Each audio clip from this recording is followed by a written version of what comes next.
রহমতুল্লাহ। প্রিয় দেশবাসী, জাতির এক যুব সন্ধিক্ষণে আমরা আজ আপনাদের সামনে হাজির হয়েছি। প্রথমেই আমি আল্লাহ রাব্বুল আলামিনের অসংখ্য কোটি শুকরিয়া আদায় করছি।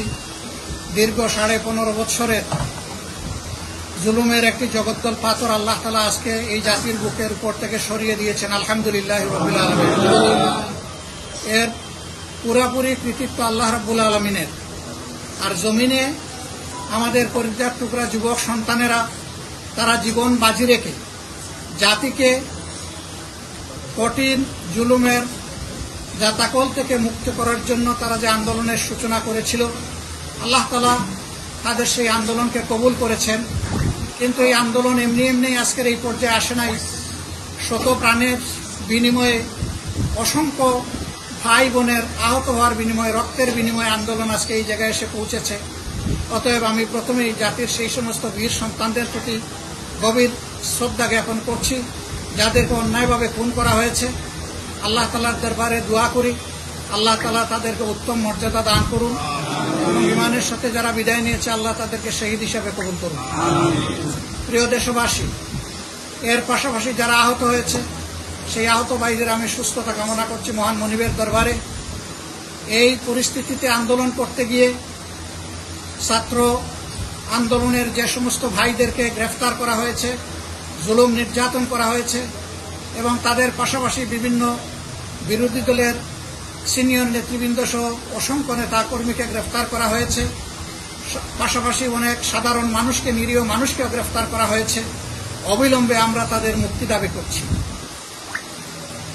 সম্মানিত দেশবাসী, জাতির এই যুগ সন্ধিক্ষণে আমাদের উপর এক বিরাট দায়িত্ব এসে অর্পিত হয়েছে। এই দেশ আমাদের, এই দেশকে আমরা সকলেই ভালোবাসি।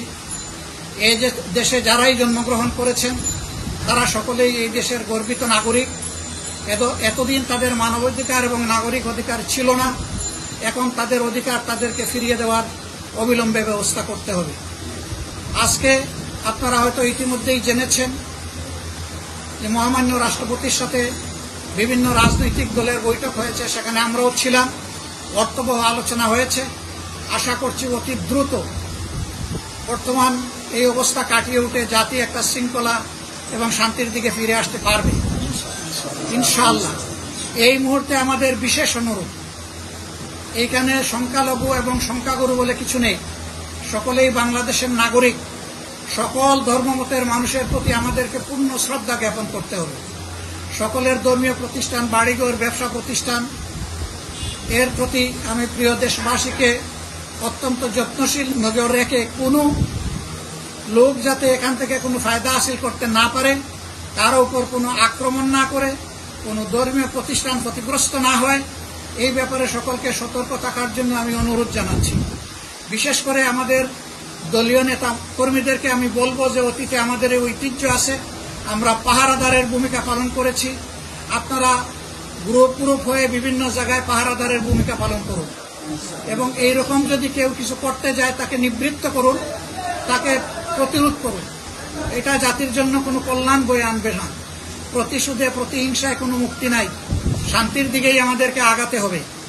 আমি আশা করব প্রিয় দেশবাসী, এই দেশটাকে একটা শান্তি সমৃদ্ধির দেশ হিসাবে আমাদের এই আহ্বানকে তারা গ্রহণ করবেন এবং সহযোগিতা করবেন। পাশাপাশি আইন শৃঙ্খলা, বিশেষ করে সামরিক বাহিনীর লোকদেরকে অনুরোধ করব, এই সময় আপনাদের উপরে জাতির নিবু নিবু আশা টিকে আছে। আপনারাও আপনাদের দায়িত্ব অত্যন্ত সৎ সাহসের সাথে, দৃঢ়তার সাথে পালন করুন এবং ন্যায়সঙ্গত সকল কাজে ইনশাল্লাহ আপনারা আমাদেরকে পাশে পাবেন। কিন্তু আপনাদের প্রতি অনুরোধ থাকবে যে আপনাদেরও বাহিনীর কেউ যাতে কোনো ধরনের অঘটন ঘটিয়ে না বসেন অথবা কোনো সীমা অতিক্রম না করেন, সেই ব্যাপারে আপনারাও দৃষ্টি রাখবেন। এই প্রতিষ্ঠানগুলোকে রক্ষা করার জন্য, দেশবাসীর সম্পদ, ইজ্জত এবং জীবন রক্ষা করার জন্য আপনাদেরকেই মূলত এগিয়ে আসতে হবে। আমরা কথা দিচ্ছি যে ইনশাআল্লাহ আমরা আপনাদের পাশে থাকব। প্রিয় দেশবাসী, আপনারা ভালো থাকুন। আগামীর একটা ভালো প্রত্যাশায় আসুন আমরা অপেক্ষা করি। আমরা আশা করছি ইনশাআল্লাহ আল্লাহর সাহায্য আমরা পাব এবং এই জাতি জুলুম থেকে মুক্তি পাবে। যারা এই আন্দোলনে নিহত হয়েছেন, দুনিয়া থেকে বিদায় নিয়েছেন, তাদের প্রতি এবং তাদের পরিবারের প্রতি গভীর কৃতজ্ঞতা আদায় করছি। তাদের পরিবারের প্রতি সহমর্মিতা জ্ঞাপন করছি এবং অতি দ্রুত ইনশাআল্লাহ আমরা সেই পরিবারগুলোর কাছে পৌঁছার চেষ্টা করব। আল্লাহ আমাদেরকে তৌফিক দান করুন। আরেকবার ছাত্র আন্দোলনের সূচনা যারা করেছিলেন, যাদের হাতে এই আন্দোলন আজকে পরিসমাপ্তি পেয়েছে, তাদেরকে আমি আমার এবং আমাদের প্রিয় সংগঠনের পক্ষ থেকে অন্তরের অন্তঃস্থল থেকে গভীর ভালোবাসা এবং কৃতজ্ঞতা জ্ঞাপন করছি। ধন্যবাদ সকলকে। আসসালামু আলাইকুম ওয়া রাহমাতুল্লাহি ওয়া বারাকাতুহু।